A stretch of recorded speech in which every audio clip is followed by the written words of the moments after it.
When he found out I had a boyfriend, and just like that, he stopped talking to me. 1 month of silence, but I couldn't stop thinking about him. I missed him.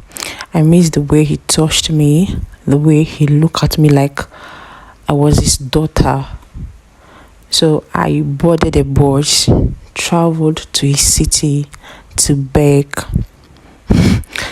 like someone addicted. He forgave me, booked a hotel for us for 1 week. He came every night. We talked, we laughed, we touched, we explored. His wife will call him, his children will call him. He answered then, but he never left me. I watched him jungle his family and me, and I stayed. I stayed because my body had started craving him. He was no longer just a man of God. He was the fire in my body, and I couldn't quench it. When I returned to school, I continued dating my boyfriend in secret. For 3 months, we dated.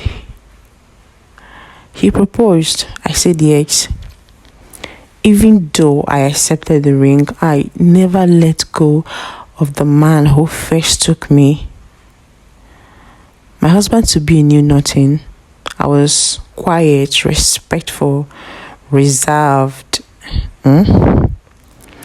But behind that silence was a girl still on fire, secretly owned, still sneaking around with a man she once called Daddy.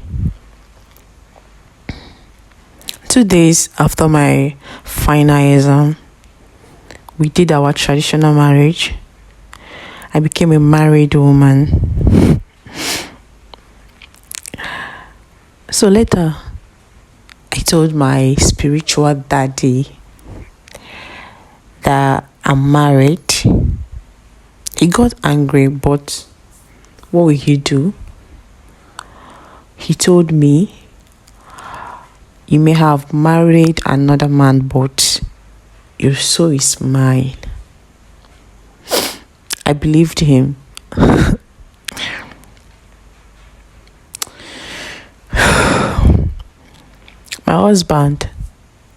My husband is a good man.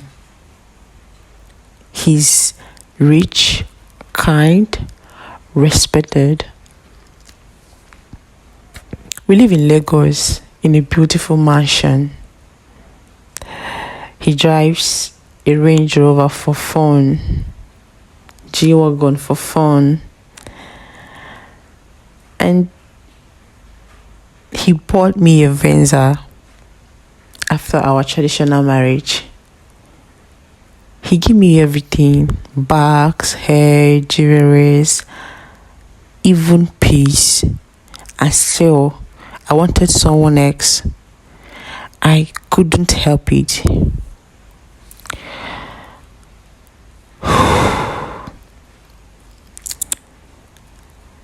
When NYC came, I didn't update my marital status. My school documents and certificates still carried my father's name. I told my husband I wanted to serve in Imo State, and he supported me because he trusts me. He always does. So I went to Imo State, not just for NYC, but for my spiritual father. For the one who first broke me and tied my heart to his forever. And that 1 year of my NYC in Imo State, it was everything. If there were 30 days in a month, he had me on 20. In hotel rooms, in corners of the street, in silence and in fire. And on Sunday, I will go to his church. I joined the church. I sang, I dressed, I gave offerings. In front of everyone, I was the perfect NYC sister, the devoted church girl, the one who smiled and served. But behind the curtains, I was his. I watched him stand on the altar, preach, prophesy, lay hands, and shout hallelujah. And in my mind, I asked, who really called this man? Was it God or Satan? I watched his wife come to the pulpit, smile at the congregation, praise her husband, a good man, a faithful man, a man of God. And I would sit there smiling, laughing inside, because after this service, I know where he will be with me. For one full year, I didn't go back to Lagos, not even for once. I didn't visit. I didn't miss my husband. I didn't log for him. I was happy without him. Truly happy in a dark, twisted way.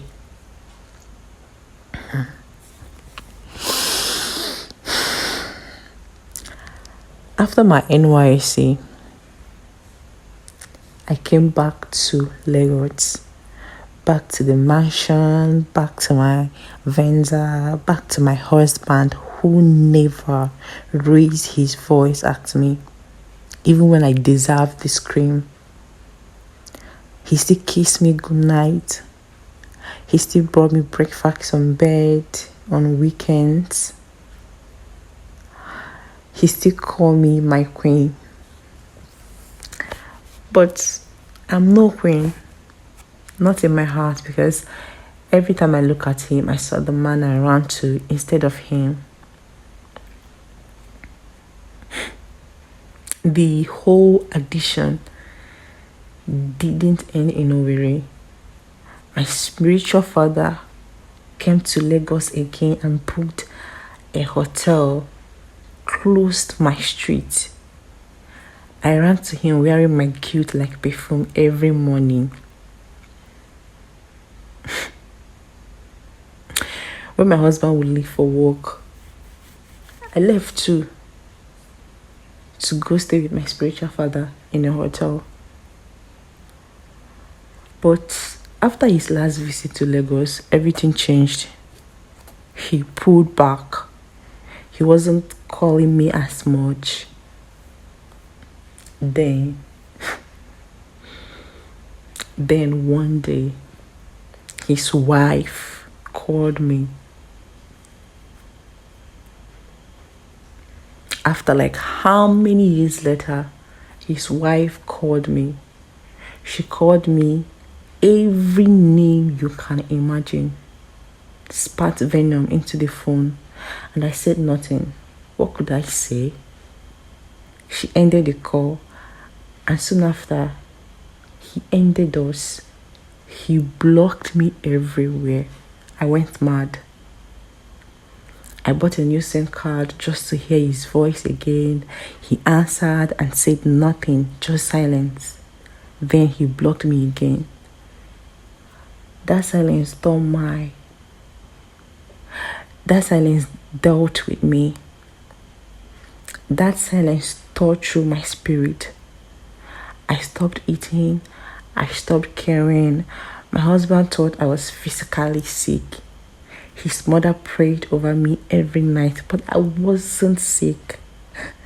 I was broken in a way words can't face. I was grieving a man who's still alive, but dead to me. Then one day, I received a 5 million alert from him. For what? For regret, for guilt, for pity. I didn't care. I didn't need it. I have more than that sitting in my own account. That alert came with a message from him, a message that said, please leave me alone.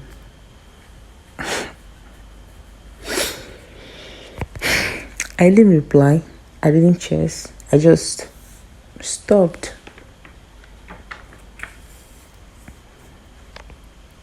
Now I'm 7 months pregnant. Maybe after I give birth, I'll find myself again. Maybe I will hold this child and finally feel clean again. Maybe I will remember what love is supposed to be, supposed to feel like. I am trying everything to erase him. Not reconnect, not rekindle, not remember. I want him gone out of my soul, my spirit, my skin, my story.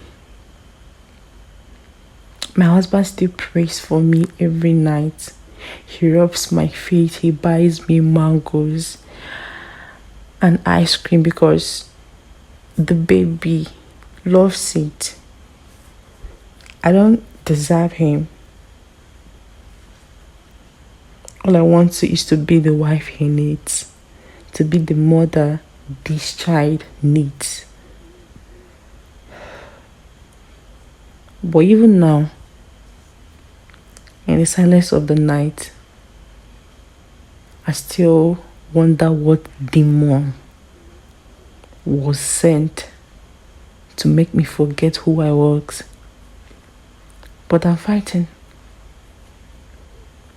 I am fighting. And I will win.